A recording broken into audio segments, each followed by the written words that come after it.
Why do the best writers make the worst stories? It's surprisingly common to see someone create a 10 out of 10 series and immediately follow it up with something that's objectively worse. Kishimoto did it with Samurai 8, the creator of Toriko did it with Build King, which got cut after 20 chapters. And we recently saw it with Astro Royale, a new manga from the man who brought us Tokyo Revengers. But while Tokyo Revengers was a massive success despite its own issues, Astro Royale failed to grow a decent audience after a year of running in Shonen Jump. Shueisha reported it as one of the top 5 manga plus series for 2024, but it was almost never in the top 40, never mind the top 20. So because it's so easy for these same authors to make worse stories, it kind of makes you wonder what makes a great writer in the first place, and how they're able to follow 10 out of 10s with total bombs. That's why in this video, I'm going to look back at some of the more confusing fumbles in manga and explain why every writer is only as good as their ideas. And here's what I mean by that. Naturally, everyone has their own definition of what makes a great writer, so it's kind of subjective. But there's 3 things that clearly separate the writers who can write back-to-back bangers and the writers who really struggle. Like I said, one of those things is having a good idea. That's something you can see with Inagaki. He started with iShield 21, which was a big hit, and he could have just rode that train and tried another sports manga, but he was like, nah, I'm gonna write a manga where everyone gets turned to stone and they have to use science to save the world. That's a good idea. Same thing with One. He created One Punch Man and could have followed that up with another battle series. He wrote a story about a shy kid with psychic powers that just wants to make some friends. Again,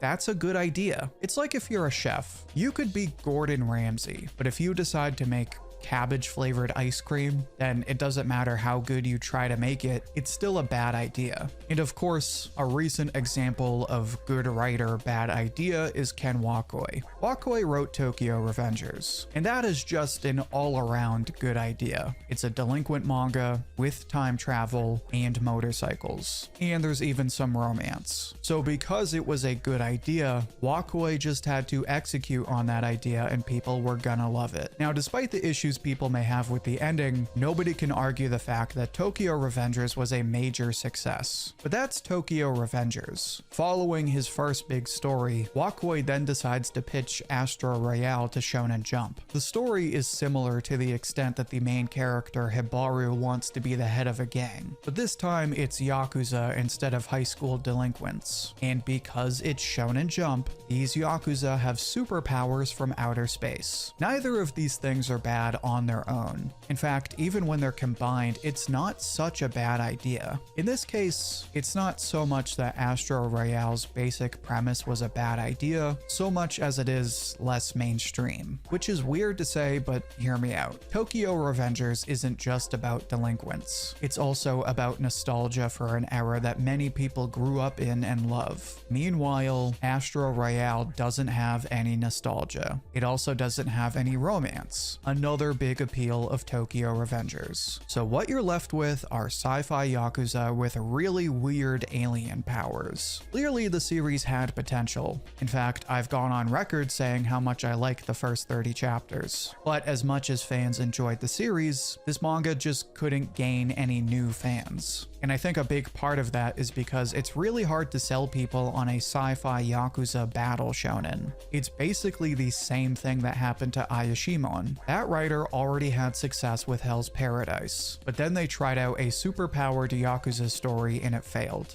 So as much as Ken Wakui is a great writer and made Astro Royale fun to read for over a year, this is clearly an instance where his idea for a story didn't match his skills as a storyteller. That being said, it's not like Astro Royale was this hidden gem. The first 30 chapters are great, but the story was in a tournament arc, and at that point, even the manga's biggest fans had no idea where things were headed. Which ties into the next thing every writer needs to be successful. Actually, real quick before I get into that, make sure to become a channel member if you're enjoying the video. You get exclusive badges and emojis to use in our weekly live streams, and you can pick which series I cover next.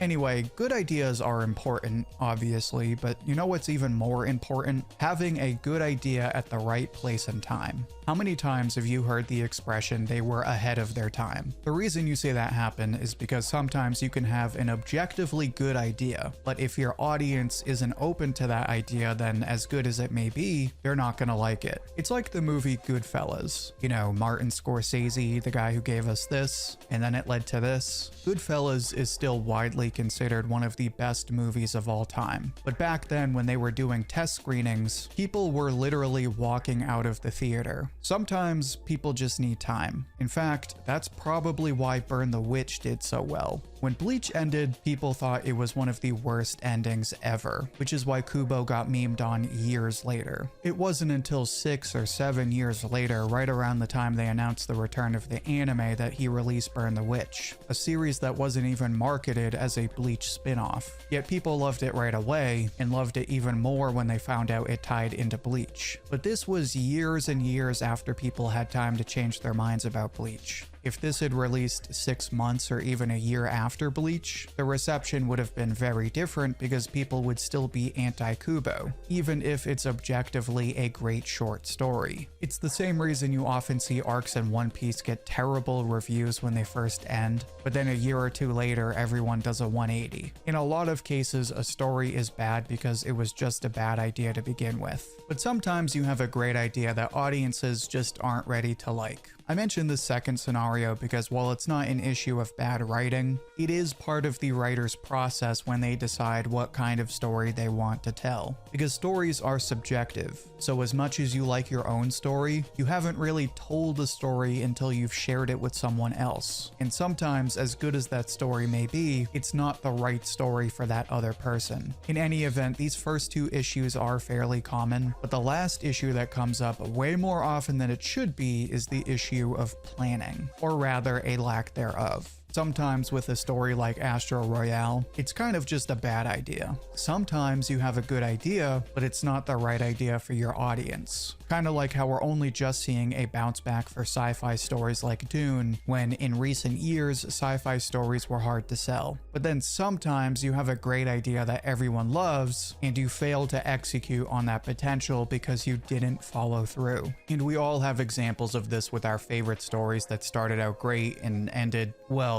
not so great. My Hero Academia, Jujutsu Kaisen, Shaman King. These are the kinds of stories that when you first read them, you're like, wow, this is awesome. You keep reading and you feel like you've never read anything like this. And then you get to the later half of the story and you start to wonder if the writer just gave up. In most cases, this is actually worse than having a bad idea, because like I said, everyone can have bad ideas. That's what brainstorming is for. But to get someone invested for over 300 chapters or over 8 years and give them all kinds of expectations, just to fall painfully short of those expectations, always makes readers feel like the writer had no idea what they were doing. A prime example of this outside of anime and manga is The Saints of Newark. This is the movie prequel for the highly acclaimed TV series The Sopranos, widely considered to be the best written TV show of all time. Years later, they announced this movie that would show people the story prior to the events of the TV show, with a bunch of characters we never got to see. By all means, it should have been a layup.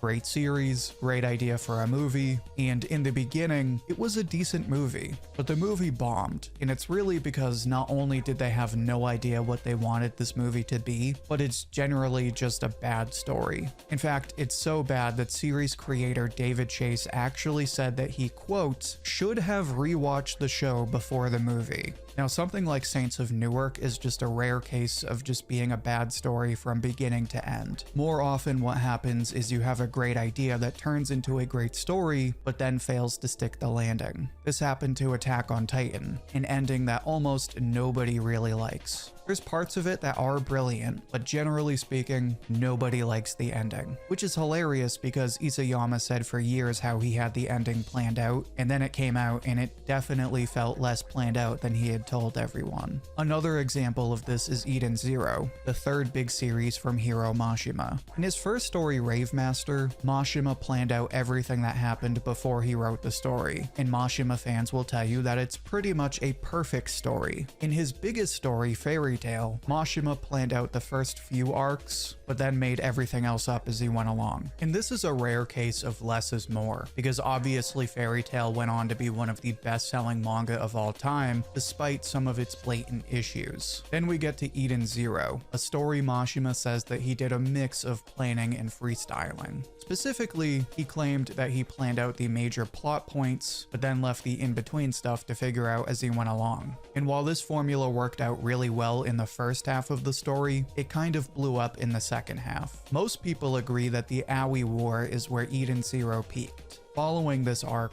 fans felt that characters weren't being used to their full potential, villains weren't nearly as planned out as before, and the direction of the story overall just didn't live up to the charm of the earlier story. To be fair, I like the ending a lot more than most people, but I also have to admit that there's a clear difference between the earlier half of the story and the second half. And like we've been talking about, it's clearly an issue of planning. A lot of things were set up only to never be addressed later in the story. A bunch of characters were awesome in the early story, but never really did anything special in the second half. It all goes back to what we talked about in the beginning of the video. You can have someone like Mashima or Wakui who is clearly an amazing writer, but there's more to writing a story than good ideas. Obviously, if it's like Astro Royale, and it's a bad idea to begin with, the story is not going to get many fans. Of course, part of the skills of any good writer is knowing what kind of story readers are looking for. You can think it's a great idea, but if you're sharing it with someone else, then you gotta tell the right kind of story to the right kind of audience. But more than anything else, one of the most underappreciated skills of a writer is good planning. You can have the best idea with the best characters and the best power system, and as a creator, you should try to freestyle when you can. But the painfully clear takeaway from all of these stories is that a writer will only ever be as good as their outline. But maybe I'm wrong. What do you think happened to Astro Royale? How would you have changed it? Share what you think down in the comments. I'll pick my favorite and share it as comment of the week on my community tab. And don't forget to become a channel member. You'll get exclusive badges and emojis. You can pick which series I cover next, and you can get credited in future videos. Also check out my other discussions, which you can find in the playlist linked right here. Until then, thank you for watching, and I hope to hear from you soon.